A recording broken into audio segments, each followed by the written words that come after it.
चलिए आज बात करते हैं भारतीय न्याय संहिता 2023 के एक बहुत ही जरूरी सेक्शन की। एक ऐसा कानून जो ये तय करता है कि किसी बच्चे का कोई काम कब जुर्म है और कब नहीं। अब ये जो लीगल लैंग्वेज स्क्रीन पर दिख रही है, ये है धारा 21। पहली बार में थोड़ी कॉम्प्लिकेटेड लग सकती है, पर फिक्र मत कीजिए, हम इसे साथ मिलकर बिल्कुल आसान शब्दों में तोड़कर समझेंगे। अच्छा, तो सबसे पहला सवाल, ये कानून लागू किस पर होता है? यहां पर एज यानी उम्र सबसे बड़ा फैक्टर है। कानून कहता है 7 साल से ज्यादा, मतलब क्लियर है। अगर बच्चे की उम्र 7 साल या उससे कम है तो ये सेक्शन उस पर लागू ही नहीं होता। और फिर है अपर लिमिट, यानी बच्चे की उम्र 12 साल से कम होनी चाहिए। तो इन दोनों को मिला दें तो क्या बना? एक बहुत ही स्पेसिफिक एज ब्रैकेट। ये कानून सिर्फ उन बच्चों के बारे में है जो 7 साल के हो चुके हैं पर अभी 12 के नहीं हुए। इससे छोटे या बड़ों के लिए रूल्स अलग हैं। पर रुकिए, बात सिर्फ उम्र की नहीं है। असल में अब हम इस कानून के सबसे जरूरी और सबसे इंटरेस्टिंग हिस्से पर आ रहे हैं, और वो है बच्चे की समझ। कानून में एक फ्रेज यूज हुआ है, समझ की पर्याप्त परिपक्वता। सुनने में कितना भारी भरकम लगता है ना, पर इसका मतलब बड़ा सिंपल है। बस ये कि क्या बच्चे को पता था कि वो जो कर रहा है वो क्या है और उसका नतीजा यानी कॉन्सिक्वेंस क्या होगा। इसका मतलब बिल्कुल साफ है, अगर बच्चे में वो समझ नहीं है तो उसका काम अपराध नहीं माना जाएगा।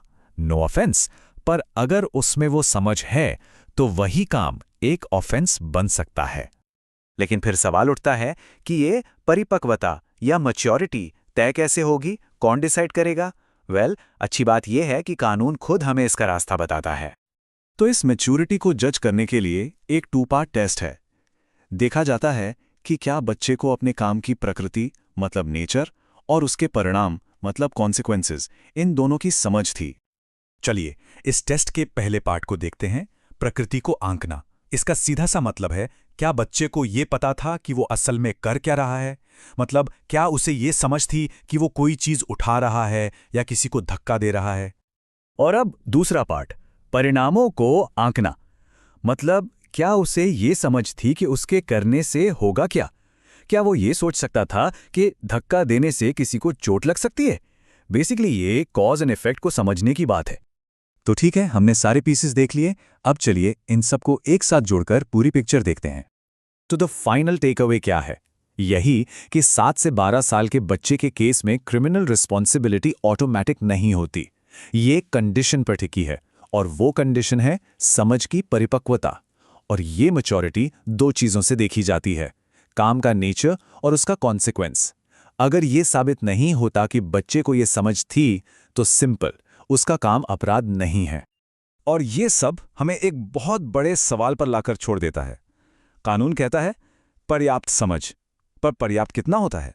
समझ का कौन सा लेवल सफिशिएंट माना जाएगा? और सबसे बड़ा सवाल, ये तय कौन करेगा? यही वो पॉइंट है जो हर केस को यूनिक बना देता है और लीगल एक्सपर्ट्स के लिए भी एक चैलेंज होता है।